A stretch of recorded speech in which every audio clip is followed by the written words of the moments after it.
teman-teman, jumpa kembali dengan saya dalam mata pelajaran tentang digital marketing.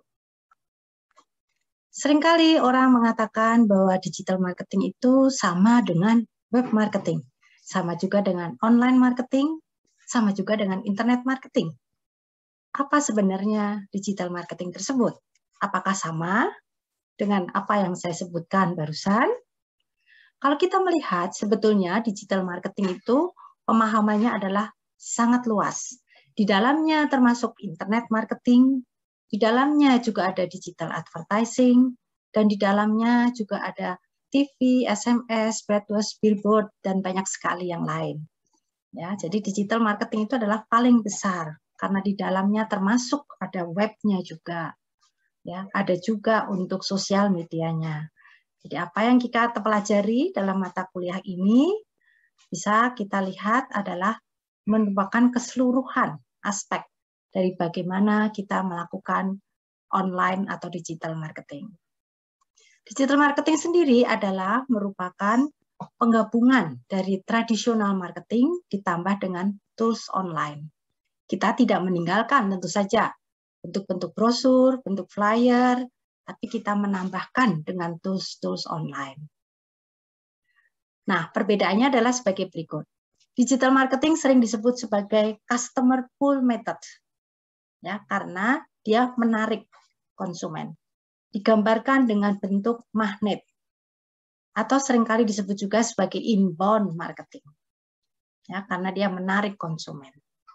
Kalau marketing tradisional, dia disebut sebagai customer push method, ya, karena dia digambarkan dalam bentuk corong suara, ya, di mana dia akan menceritakan kelebihan produk, ya, dia akan meneriakkan bahwa produk dia itu adalah memiliki banyak kelebihan, gitu ya.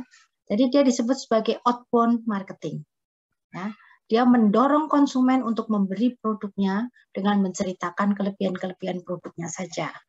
Tetapi beda dengan digital marketing yang digambarkan dengan gambar magnet. Dia membuat websitenya demikian menarik, membuat Instagramnya sangat amazing, sehingga orang akhirnya tertarik, orang datang untuk melihat produknya dan membeli produknya. Tools online sendiri banyak sekali. Ini akan kita pelajari. Kita akan membuat website, kita akan melakukan analitik website, kita juga akan melakukan email marketing, ya, lalu kita akan melakukan iklan, advertising, ya, kemudian kita juga akan melakukannya di dalam bentuk sosial media. Ya, itu yang akan kita pelajari dan merupakan tools-tools online. Proses pembuatan website sendiri nanti kita akan menggunakan Free CMS, Content Management System WordPress, ya. Kemudian kita juga akan diberikan domain dan hosting. Ya, oke. Lalu kita akan menganalisa, karena dari web analitik itu kita bisa melakukan pengukuran. Ya, kita bisa menganalisa kira-kira konsumen saya itu banyak melihat website pada jam berapa ya? Konsumen saya tuh usianya berapa aja ya? Dari area mana saja ya? Nah, tujuannya apa? Tujuannya adalah supaya kita mengoptimalkan penggunaan website. Kita bisa melakukan iklan-iklan yang searah, ya. Karena orang yang mengunjungi website kita tentu saja adalah orang yang interest, tertarik dengan produk kita.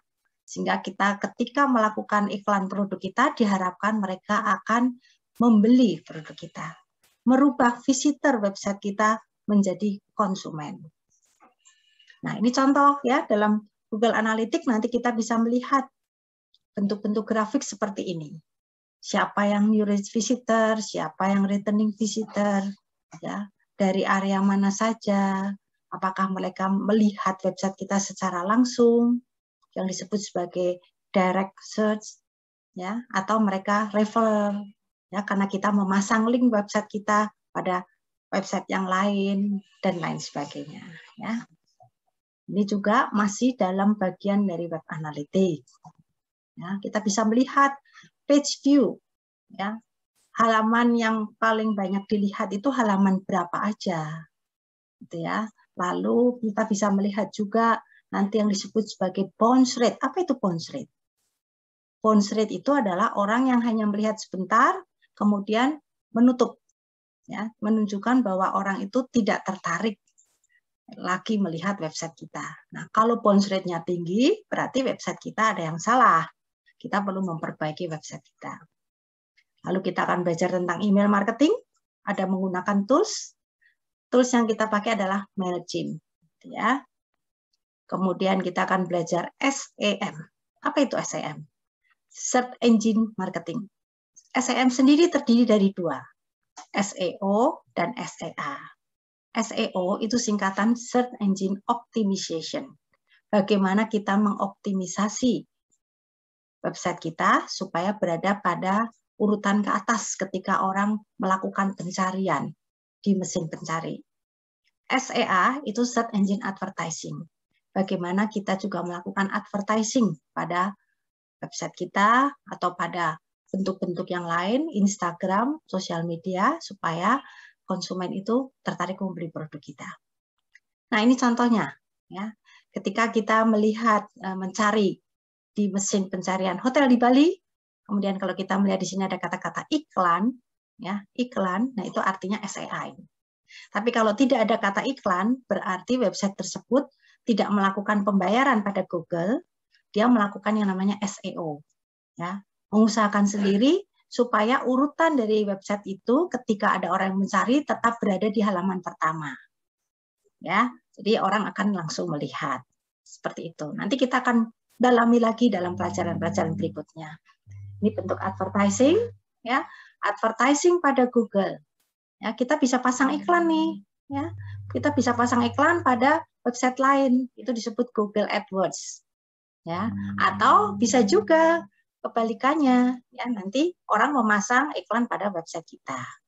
Lalu nanti ada istilah-istilah seperti CPC, cost per click, ya, membayar iklan ketika iklannya diklik, ya. Jadi ketika kita titip link pada orang lain, kita bisa melakukan pembayarannya berdasarkan apa? Berdasarkan orang yang mengklik website kita. Bisa juga berdasarkan pada CPS, ya, cost per sales, berdasarkan pada orang yang lewat link tersebut kemudian membeli produk kita. Ya, banyak sekali yang lain. Nah, ini Google AdWords, ya. Kemudian Google AdSense, kalau orang memasang pada website kita, memasang link pada website kita, ya. Nah, jadi website kita pun bisa menghasilkan, ya, teman-teman, gitu ya. Nah, Google akan membayar. Tapi pembayaran itu akan dikumpulkan setelah saldo kita mencapai 100 US dollar, baru dia akan transfer. Ya, ini menarik sekali. Website kita yang sangat bagus juga akan bisa dipasangin iklan oleh pihak lain, dan itu akan mendatangkan uang yang disebut sebagai monetize. YouTube kita menarik, ya, juga akan bisa dipasangin iklan. Ya, nah itu, ya, itu semua ada di dalam pelajaran digital marketing ini. Sosial media, kita akan belajar Instagram. Ya, di dalam Instagram pun ada insight-nya. Insight itu kita untuk melihat pengunjung.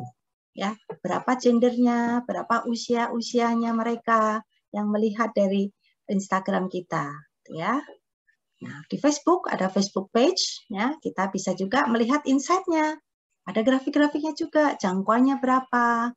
Ya, kemudian pengikut halaman kita atau followernya berapa, ya, itu bisa juga kita tracking, ya, kita lihat supaya kita mengetahui sebetulnya konsumen kita itu di mana aja sih, siapa aja sih, apa yang mereka sukai, gitu ya, sehingga produk kita itu harus dibuat sesuai dengan keinginan konsumen. Dengan seperti itu diharapkan produk kita akan laku terjual. Oke, ini pustaka yang saya pakai. Sampai di sini dulu untuk pelajaran pertama. Kita akan bertemu pada pelajaran berikutnya. Terima kasih.